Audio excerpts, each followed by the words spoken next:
ಪ್ರಶ್ನೆ ಬಿಡಿಸ್ರಿ, ಚೆನ್ನಾಗಿ ಬಿಡಿಸ್ರಿ, ತಿಳ್ಕೊಂಡು ಬಿಡಿಸ್ರಿ, ನಾ ತಿಳಿಸಿ ಹೇಳ್ತಾನೆ ನೀವು. ಮತ್ತು ಇನ್ನೊಂದು, ಈ ಗಣಿತವನ್ನು ಸರಳ ರೀತಿಯಿಂದ ಹೇಳ್ತಾನೆ, ನೀವು ಲಾಭ ತಕ್ಕೊಂಡು ಬಿಡ್ರಿ.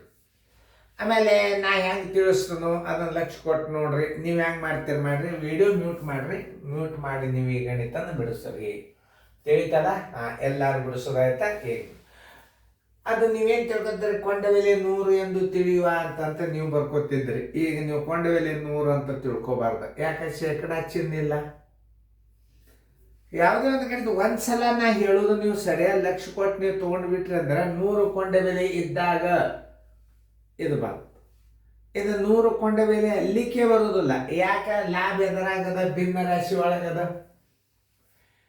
ಆಕಸ್ಮಿಕವಾಗಿ ಇಲ್ಲಿ ಏನಾದರೂ ಶೇಕಡಾ ಚಿಹ್ನೆ ಹಾಕಿದ್ದ ಅಂದ್ರೆ 100 ಕೊಂಡವೆಲೆಗೆ 3/10 ಲಾಭ. ಶೇಕಡಾ ಚಿಹ್ನೆ ಇಲ್ಲ. ಅದನ್ನು ಸರಿಯಾಗಿ ಅರ್ಥ ಮಾಡ್ಕೋಬೇಕು ನೀವು. ಯಾವುದೇ ಒಂದು ಗಣಿತವನ್ನು ಸ್ಪಷ್ಟವಾಗಿ ಪ್ರತಿಯೊಂದು ಪಾರ್ಟ್ಸ್ ಬಗ್ಗೆ ನಾಲೆಜ್ ಬಂತಂದ್ರೆ ಆ ಗಣಿತಗಳನ್ನು ಬೇಕಾದಂಥ ಬರಲಿ ನೀವು ಬಿಡಿಸ್ತೇವೆ. ಆಮೇಲೆ 100 ಕೊಂಡವೆಲೆ ಇದ್ದಾಗ ನಾವು ಯಾವಾಗ ಬರ್ಕೋಬೇಕು? ಇಲ್ಲಿ ಶೇಕಡಾ ಚಿಹ್ನೆ ಸರ್ ಇತ್ತು ಅಂತಂದ್ರೆ 100 ಕೊಂಡವೆಲೆ ಇದ್ದಾಗ 3/10 ಲಾಭ ಬರ್ಕೋರಿ, ಬೇಡ ಅನ್ನೋದಿಲ್ಲ. ಆದ್ರೆ ಇಲ್ಲ, ಶೇಕಡಾ ಚಿಹ್ನೆ ಇಲ್ಲ ಅಂದಾಗ ನಾವು ಹೆಂಗೆ ತಿಳ್ಕೊಬೇಕು ಅನ್ನೋದು ಹೇಳ್ತಾನೆ ನೋಡ್ರಿ. ಲಾಭ ಬರೋಬರಿ 3/10. ಆಮೇಲೆ ಕೊಂಡವೆಲೆ ಬರೋಬರಿ ಅಂದ್ರೆ ಅಸಲು ಬೆಲೆ ಅಂತಾರೆ. ಕೊಂಡವೆಲೆಗೆ ಇನ್ನೊಂದು ಹೆಸರು ಏನು? ರೇಡಿಯೋದ ಅಸಲು ಬೆಲೆ ಬರೋಬರಿ 200 ರೂಪಾಯಿ. ಏನ್ ಬೇಕೀಗ? ನಿಮಗೆ ಮಾರಾಟದ ಬೆಲೆ ಬೇಕಾಗ್ಯದ. ಮಾರಾಟದ ಬೆಲೆ ಬರೋಬ್ಬರಿ ಎಷ್ಟು ನೋಡ್ರಿ. ಈಗ 100 ಕೊಂಡವೆಲೆ ಇದ್ದಾಗ 3/10 ಲಾಭ ನಾವು ಬರ್ಕೊಳ್ಳೋದು ಬೇಡ. 10 ಕೊಂಡವೆಲೆ ಇದ್ದಾಗ 3 ಲಾಭ ಅಂತ ಬರ್ಕೊಳ್ಳಿ. ಮತ್ತೆ ಶೇಕಡಾನೇ ಇಲ್ಲಲ್ಲ. 10 ಕೊಂಡವೆಲೆ ಇದ್ದಾಗ 3 ಲಾಭ, 200 ಕೊಂಡವೆಲೆ ಇದ್ದಾಗ ಎಷ್ಟು ಲಾಭ ತಕ್ಕೋರ್ ಲಾಭ.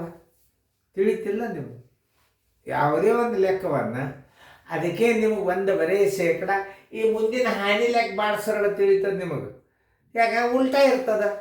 ಇಲ್ಲಿ ಕೂಡಿಸ್ತೀರಿ ಎಲ್ಲ ಕೊಂಡ ಬೆಲೆ ಮಾರಾಟದ ಬೆಲೆ ತೆಗೆಯುವಾಗ ಏನು ಮಾಡ್ತೀರಿ? ಲಾಭನ ಕೂಡಿಸ್ತೀರಿ. ಮುಂದಿನ ಎಲ್ಲ ಲೆಕ್ಕಗಳು ಹಾನಿ ಬರ್ತಾವ. ಅವಾಗ ಏನು ಮಾಡ್ತೀರಿ? ಕೊಂಡ ಬೆಲೆದಾಗ ಹಾನಿ ಕಳೆದು ಬಿಟ್ರೆ ಅದು ಎಷ್ಟು ರಿವಿಷನ್ ಆಗ್ತದೆ. ಅಭ್ಯಾಸ ಕಲಿಬೇಕು ಅನ್ನೋದು ಬೇಕು.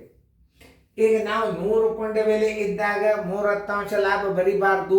ಯಾಕಂದ್ರೆ ಅಲ್ಲಿ ಶೇಕಡಾ ಚಿಹ್ನೆ ಇಲ್ಲ, ಭಿನ್ನ ರಾಶಿ ಒಳಗದ. 10 ಕೊಂಡವೆಲೆ ಇದ್ದಾಗ 3 ರೂಪಾಯಿ ಲಾಭ. 200 ಕೊಂಡವೆಲೆಗೆ ಎಷ್ಟು ಲಾಭ? ಇಲ್ಲಿ ಕೊಂಡವೆಲೆ ಏನಾಗ್ತದೆ? 10 ಆಗ್ತದೆ. ಯಾಕೆ 10 ಆಯ್ತು ಅಂತಂದ್ರೆ ಇಲ್ಲಿ ಶೇಕಡಾ ಚಿಹ್ನೆ ಇಲ್ಲ. 10 ಕೊಂಡವೆಲೆ ಇದ್ದಾಗ 10 ಕೊಂಡವೆಲೆಗೆ ಎಷ್ಟು ಲಾಭದ? ಮ್ಯಾಲಿಂದ ಲಾಭ ಅಂತ ತಿಳ್ಕೊರಿ. ಇದು ಕೊಂಡವೆಲೆ ಆಗ್ತದ, ಅಂಶ ಏನಾಗ್ತದ? ಲಾಭ ಆಗ್ತದ. ಛೇದ ಕೊಂಡವೆಲೆ ಆಗ್ತದ. ಗುಣಗಳ 10 ಆಗ್ತಾವ, ಜನಸಂಖ್ಯೆ 10 ಆಗ್ತದ, ಗುಣಗಳ ಸಂಖ್ಯೆ 10 ಆಗ್ತದ, ಒಟ್ಟು ಅಮೌಂಟ್ ಪಗಾರ 10 ಆಗ್ತದ. ಅದಕ್ಕೆ ಸಂಬಂಧದ ಇದು ಪ್ರಮಾಣ. 10 ರೂಪಾಯಿ ಪಗಾರ ಇತ್ತಂದ್ರೆ 3 ರೂಪಾಯಿ ಖರ್ಚು ಮಾಡ್ತಾನ, ಅಥವಾ 3 ರೂಪಾಯಿ ಉಳಿತಾಯ ಮಾಡ್ತಾನ. 10 ಗುಣಕ್ಕೆ 3 ತಗೋತಾನ, 100ಕ್ಕೆ ಎಷ್ಟು ತಗೋತಾನ? 10 ಹಣ್ಣಿಗೆ 3 ಹಣ್ಣು ಕೆಟ್ಟಾವ. ಚಲೋ ಹಣ್ಣು ಎಷ್ಟು? ಗೋಧಿ ಹಿಟ್ರಿ ಅದ. ಚಪಾತಿ ಮಾಡ್ಕೊರಿ, ಹೋಳಿಗೆ ಮಾಡ್ಕೊರಿ, ಕಡ್ಬ ಮಾಡ್ಕೊರಿ. ನಾಲೆಜ್ ಅನ್ನೋದು ಮಾತ್ರ ಹಿಟ್ಟು. ನೀವು ಬೇಕಾದ್ರೆ ಮಾಡ್ಕೊರಿ. ಹಿಟ್ಟು ಸಣ್ಣಂಗೆ ಬೀಸ್ಬಿಡ್ರಿ. ನೀವು ಬೇಕಾದ್ರೆ ನುಚ್ಚು ಹೊಡಿಬೇಡ್ರಿ. ಒಂದೇ ಆಗೋದು. ಉಪ್ಪಿಟ್ಟು ಒಂದೇ ಆಗೋದು. ಗೋಧಿ ಹಿಟ್ಟು ಮಾಡಿಬಿಡ್ರಿ. ಫಸ್ಟ್ ಕ್ಲಾಸ್ ತಿಳ್ಕೊಂಡು ಬಿಡ್ರಿ. ತಲೆಯಾಗ ಬರೀ ಹಿಟ್ಟು ಇಟ್ಕೊಂಡು ಕೂತ್ ಬಿಡ್ರಿ. ಗೋಧಿದು ಬೇಕಾದ್ರೆ ಮಾಡ್ಕೊಳ್ತೇವೆ. ಮತ್ತು ರವಾ ಹೊಡ್ಕೊಂಡು ಇಟ್ಕೊಂಡ್ರೆ ಬರೀ ಉಪ್ಪಿಟ್ಟು ಚಸಕ ಬಿಟ್ರಿ, 2 ಬಿಟ್ರಿ ಏನೂ ಮಾಡ್ಲಿಕ್ಕೆ ಬರಂಗಿಲ್ಲ. ಅದಕ್ಕೆ ನಾ ಹೇಳೋ ಲಕ್ಷ ಕೊಟ್ಟು ನೋಡ್ರಿ. ಯಾಕೆ ನಾವು 10 ಕೊಂಡವೆಲೆ ಹಚ್ಚಬೇಕು? ಈಗ ನೋಡಿಲ್ಲ, 10 ಕೊಂಡವೆಲೆ ಇದ್ದಾಗ 3 ಲಾಭ. 200 ಕೊಂಡವೆಲೆ ಇದ್ದಾಗ ಎಷ್ಟು ಲಾಭ ನೋಡ್ರಿ? 3 ಲಾಭ. 200 ಕೊಂಡವೆಲೆ ಇದ್ದಾಗ ಲಾಭ ಎಷ್ಟಿರ್ತದ? 200 × 3 ಸರಾಸರಿ 10 ಈ ಪೂಜೋತು 60 ರೂಪಾಯಿ ಲಾಭ ಆಯ್ತು. ಲಾಭ ಬರೋಬ್ಬರಿ 60 ರೂಪಾಯಿ. ಮಾರಾಟದ ಬೆಲೆ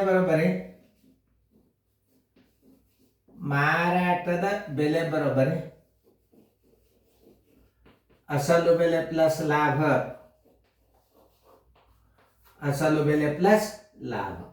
ಲಾಭ ಬಂತಂದ್ರೆ ಕೂಡ್ಸೋದು, ಹಾನಿ ಬಂತಂದ್ರೆ ಕಳಿದು. 200 ರೂಪಾಯಿ ಅಸಲು ಬೆಲೆ ಅದ, ಲಾಭ 60 ಅದ, ಮಾರಾಟದ ಬೆಲೆ 260 ರೂಪಾಯಿ.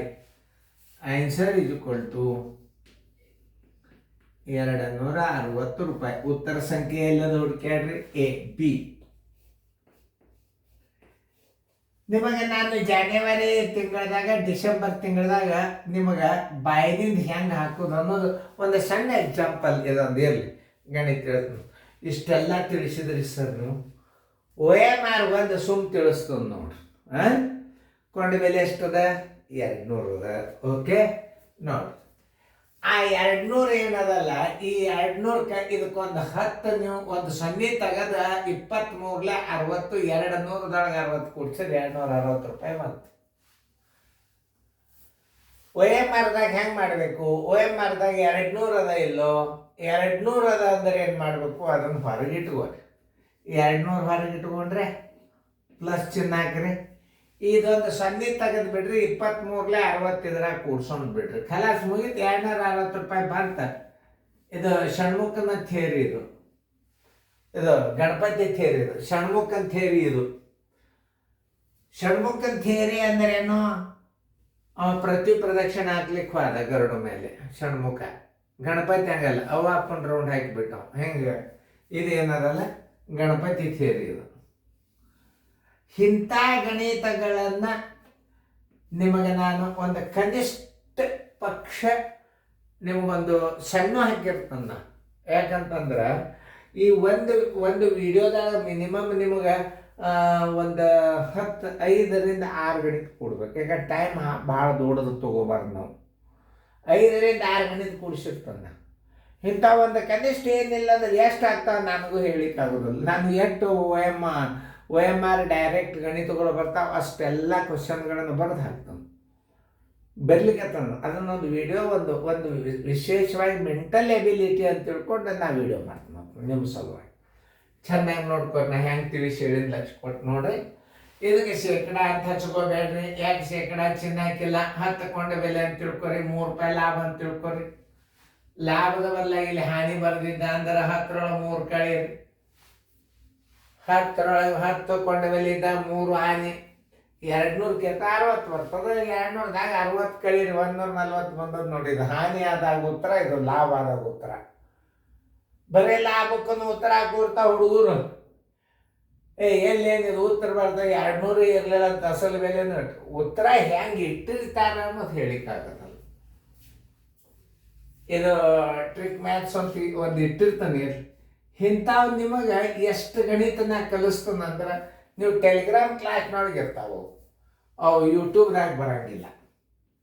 ಯಾಕಂದ್ರೆ ನಿಮ್ಮ ರಿಸಲ್ಟ್ ಆಗಬೇಕಾದ್ರೆ ಒಂದು ವಿಷಯ ಹೇಳ್ತೇನೆ ನಿಮ್ಗೆ. ಇವು ಸರಳ ಲೆಕ್ಕ ಅಷ್ಟೇ ನಿಮ್ಮ ಸ್ಟೇಟಸ್ಗೆ ಬಂದಿರ್ತಾವೆ. ಥಿಂಕಿಂಗ್ ಪವರ, ಐಡಿಯಾ ಫುಲ್ ಹೆಂಗಿರ್ತಾವ ಅಂದ್ರೆ ಟ್ರಿಕ್ಸ್ ಮ್ಯಾಥ್ಸ್ಗಳು ಎಲ್ಲ ಟೆಲಿಗ್ರಾಮ್ಗೆ ಹಾಕಿರ್ತಾನೆ. ನಾ ಕಾಂಪ್ಲಿಕೇಟೆಡ್ ಗಣಿತಗಳನ್ನೆಲ್ಲ ನಾ ಸ್ಟೇಟಸ್ಗೆ ಹಾಕಿಲ್ಲ. ಈಗ ಎಷ್ಟಾಗ್ಯಾವ ಗಣಿತ? 13 ಗಣಿತ ಆಗ್ಯಾವ. ಸ್ಟೇಟಸ್ಗೆ ಒಂದು ಬಂದದ್ದು.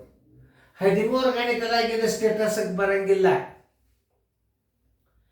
ಅತಿ ಇಂಪಾರ್ಟೆಂಟ್ ಗಣಿತಗಳು ಎಲ್ಲ ನಿಮ್ಮ ನಾಳೆ ಮಾರ್ಕ್ಸ್ ತೊಗೊಂಡು ರಿಸಲ್ಟ್ ಬರಬೇಕಲ್ಲ, ಟೆಲಿಗ್ರಾಮ್ ಕ್ಲಾಸ್ನಾಗ ಇರ್ತಾವೆ. ಅದಕ್ಕೆ ಹೇಳು, ಟೆಲಿಗ್ರಾಮ್ ಕ್ಲಾಸ್ನಲ್ಲಿ ಅತಿ ಇಂಪಾರ್ಟೆಂಟ್ ಅತಿ ಕಾಂಪ್ಲಿಕೇಟೆಡ್ ಗಣಿತಗಳನ್ನು ಹಾಕಿರ್ತದೆ. ಇದನ್ನೊಂದು ಹಾಕಿರ್ತದೆ ಸ್ಟೇಟಸ್ಗೆ ಇರಲಿ. ಎಲ್ಲ ಗಣಿತಗಳ ಕ್ವೆಸ್ಟ್ ಮ್ಯಾಥಮೆಟಿಕ್ಸ್ಗಳು ಅತಿ ಟಫ್ ಇದ್ದದ್ದು ನಾನು ಟೆಲಿಗ್ರಾಮ್ದಾಗ ಹಾಕಿರ್ತೇನೆ. ನಾಳೆ ನಿಮಗೆ ಮಾರ್ಕಸ್ ಸಿಗ್ತಾವ. ಮತ್ತೆಲ್ಲ ಬಿರಿ ಅನ್ನೋ ಕಾಂಪ್ಲಿಕೇಟೆಡ್ ಎಲ್ಲ ನಾನು ವಿಡಿಯೋ ಮಾಡಿಬಿಟ್ಟಂದ್ರೆ ಮುಂದೆ ನಾಳೆ ನೀವು ಟೆಲಿಗ್ರಾಮ್ ತೊಗೊಳೋರಿಗೆ ಮಾರ್ಕಸ್ ಕಡಿಮೆ ಬೀಳ್ತಾವೆ. ನಿಮಗೆ ಸೇಫ್ ಟೆಲಿಗ್ರಾಮ್ ತೊಗೊಳೋದಕ್ಕೆ ಅತಿ ಕ್ವೆಸ್ಟ್ ಈಸಿ ಅತಿ ಇಂಪಾರ್ಟೆಂಟ್ ಮ್ಯಾಥ್ಸ್ಗಳೆಲ್ಲ ಟೆಲಿಗ್ರಾಮ್ಗೆ ಬಿಟ್ಟದ್ದು. ಟೆಲಿಗ್ರಾಮ್ ಕ್ಲಾಸ್ ತಗೋರಿ. ಜೂನ್ 5ಕ್ಕೆ ಅಂದ್ಕೊಡೋದು ಅಷ್ಟರೊಳಗೆ ನೀವು ಟೆಲಿಗ್ರಾಮ್ ಕ್ಲಾಸ್ ತೊಗೋರಿ, ರಿಜಿಸ್ಟರ್ ಮಾಡ್ಕೊರಿ. ಭಾಳ ಫೀ ಇರಂಗಿಲ್ಲ, ನೀವು ತೊಗೊಂಡಾರೆ ನೋಡ್ರಿ, ನೋಡಿ ಮಾಡಿರಿ ತಂದ ಏನು ಭಾಳ ಮಾಡಂಗಿಲ್ಲ. ಯಾಕಂದ್ರೆ ನಾವು ಎಲ್ಲ ಖರ್ಚು ಮಾಡಿ ಇಂಟರ್ನೆಟ್ ಇರ್ತದೆ, ಲೈಟ್ ಅದರಾಗಿಲ್ಲಿ ಬೆಂಗಳೂರಾಗ ಬಿಲ್ ಭಾಳ ಇರ್ತದೆ ಕರೆಂಟದ್ದು. ಚೆನ್ನಾಗಿ ಬರ್ಕೊಂಡಿದ್ದಾನೆ ಟೆಲಿಗ್ರಾಮ್ ಬಿಟ್ಟಿರ್ತನೂ ನೋಡ್ರಿ. ಎಲ್ಲರೂ ಪ್ರಯತ್ನ ಮಾಡಿರಿ ತೊಳಿಕ್ಕೆ, ಮನ್ಯಾಗೂ ತಗೋರಿ.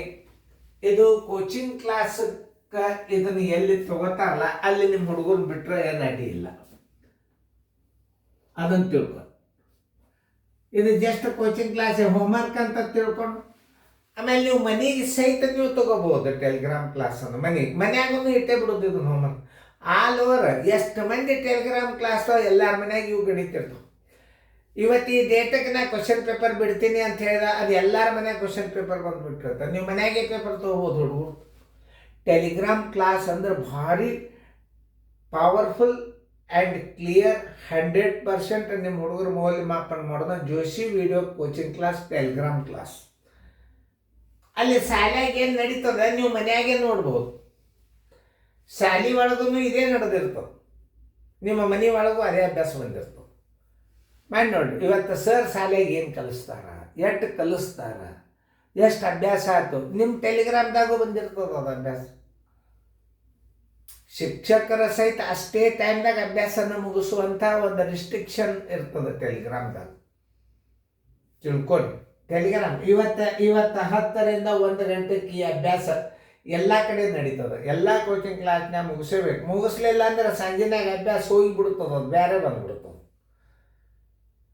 ನೀವು ಮನ್ಯಾಗ ಮಗು ಏನು ಕಲ್ತದ ಅಂತ ನೀವು ಕೋಚಿಂಗ್ ಕ್ಲಾಸಿಗೆ ಕೇಳೋದೇ ಬೇಡ, ಟೆಲಿಗ್ರಾಮ್ ಓಪನ್ ಮಾಡಿಬಿಡ್ರಿ. ಇವತ್ತಿನ ಅಭ್ಯಾಸ ಟೆಲಿಗ್ರಾಮ್ದಾಗ ನಿಮಗೂ ಬಂದಿರ್ತದೆ, ಕೋಚಿಂಗ್ ಕ್ಲಾಸ್ಗಳಿಗೆ ಹೋಗಿರ್ತದೆ, ಮನೆಗೆ ಹೋಗಿರ್ತದೆ, ಸ್ವಂತ ಅಭ್ಯಾಸ ಮಾಡೋಂಥ ವಿದ್ಯಾರ್ಥಿಗಳಿಗೂ ಹೋಗಿರ್ತದೆ. Telegram class ವಿಶೇಷವಾದದ್ದು. ದೊಡ್ಡ ದೊಡ್ಡ ಇನ್ಸ್ಟಿಟ್ಯೂಟ್ ಅದಾವ್ರಿಗೆ ಸಹಿತ ನಾ ಇವತ್ತು ಕ್ಲಾಸ್ಗಳು ಬಿಡ್ಲಿಕ್ಕೆ ದೊಡ್ಡ ನಮ್ಮ ಕ್ಲಾಸ್ ತೋರಿ ಆನ್ಲೈನ್ ಅದ, ಲೈವ್ ಅದ, ಅವು ಕಂಪ್ಯೂಟರ್ ಬೋರ್ಡ್ ಇಟ್ಕೊಂಡು ಕಿಶನ್ ಕೂತು ಕಲಿಸೋದಕ್ಕಿಂತ ಇದು ನ್ಯಾಚುರಲ್ ಕೋಚಿಂಗ್ ಕ್ಲಾಸ್. ಇದು ಶಾಣ್ಯರು, ತಿಳಿದವರು, ರಿಟೈರ್ಮೆಂಟ್ ಟೀಚರ್ಗಳು, ವಿದ್ಯಾವಂತ ಪಾಲಕರು, ನಮ್ಗಿಂತಲೂ ಶಾಣ್ಯರು ಇರ್ತೀರಿ ನೀವು. ಇದರ ಮೌಲ್ಯಮಾಪನ ಮಾಡೋರು ನಾವಲ್ಲ, ನೀವು. ಇದಕ್ಕೆ ಟೆಲಿಗ್ರಾಮ್ ಕ್ಲಾಸ್ ತಗೋರಿ, ನಿಮಗೂ ಚಲೋ ಆಗ್ತದೆ. ವಿದ್ಯಾರ್ಥಿಗಳು ಮನ್ಯಾಗ ಹೋಮ್ವರ್ಕ್ ಅಂತಾರೆ ನಿಮ್ಮ ಹುಡುಗರನ್ನು ನೀವು ಮಾಡಿಸ್ಬೋದು. ಅಲ್ಲಿ ಕೋಚಿಂಗ್ ಕ್ಲಾಸ್ದಿಂದ ಬರ್ತಾವೆ ಹುಡುಗರು, ಬಂದ ಕೂಡಲೇ 1-2 ತಾಸು ಟಿ ವಿಯಾಗ ಅದನ್ನು ವರ್ಕ್ ಮಾಡ್ರಪ್ಪ. ಇವತ್ತಿಲ್ಲಿ ಏನು ನಡೆದಿರ್ತದೆ ನೀವು ಮನೆಯೊಳಗೆ ಟೆಲಿಗ್ರಾಮ್ ಕ್ಲಾಸ್ನಾಗ ನೋಡ್ಬೋದು. ಭಾಳ ಮಜಾ ಮಾಡೀನಿ ನಾ ಇದನ್ನು ಕ್ಲಾಸ್. ಎಲ್ಲ ಪೇರೆಂಟ್ಸ್ಗಳು ಎಷ್ಟು ಮಂದಿ ತೊಗೊಂಡಿರ್ತಾರೆ. ಇವತ್ತು ಈ ಗಣಿತ ನಾವು ಹಾಕಿದ್ದೀವಿ. ಈ ವಾರದಾಗ ಪೇಪರ್ ಟೆಲಿಗ್ರಾಮ್ ಕ್ಲಾಸ್ದಿಂದ ಪೇಪರ್ ಬರ್ತಾವೆ, ಕೋಚಿಂಗ್ ಕ್ಲಾಸ್ನವ್ರು ಪೇಪರೇ ಇರೋದಿಲ್ಲ. ಟೆಲಿಗ್ರಾಮ್ ಕ್ಲಾಸದ್ದೇ ಪೇಪರ್ ಬರ್ತಾವೆ, ರೀಸ್ನಿಂಗ್ ಬರ್ತಾವೆ, ಆಮೇಲೆ ರೀಸ್ನಿಂಗ್ ಬರ್ತದೆ, ಮುಂದೆ ಗಣಿತ ಬರ್ತದೆ, ಗದ್ಯ ಭಾಗ ಬರ್ತದೆ. ಗದ್ಯ ಭಾಗ ಮನೆಯಾಗೆ ಓದ್ಕೊಂಡು ಹೇಳ್ಬೋದು ನೀವು. ಎಲ್ಲ ವಿಡಿಯೋ ಕ್ಲಾಸ್ನಾಗೆ ಬರ್ತವೆ. ಒಂದು ಸುಮಾರಾಗಿ 10 ಚಾಪ್ಟರ್ ನಾನು ರೀಸ್ನಿಂಗ್ ಹಾಕಿರ್ತಾನೆ. ಉಳಿಕೆದು ಬಿ ಪ್ರಕಾಶನ್ ಸರ್ ಬುಕ್ಕ ತೊಗೋಬೇಕು. ಅದರ ಪೇಜ್ ವೈಸ್ ನಂಬರ್ ನಿಮ್ಗೆ ಆನ್ಸರ್ ವಿಡಿಯೋ ಇರ್ತಾವೆ. Thank you. ಚೆನ್ನಾಗಿ ಬರ್ಕೊಡಿ.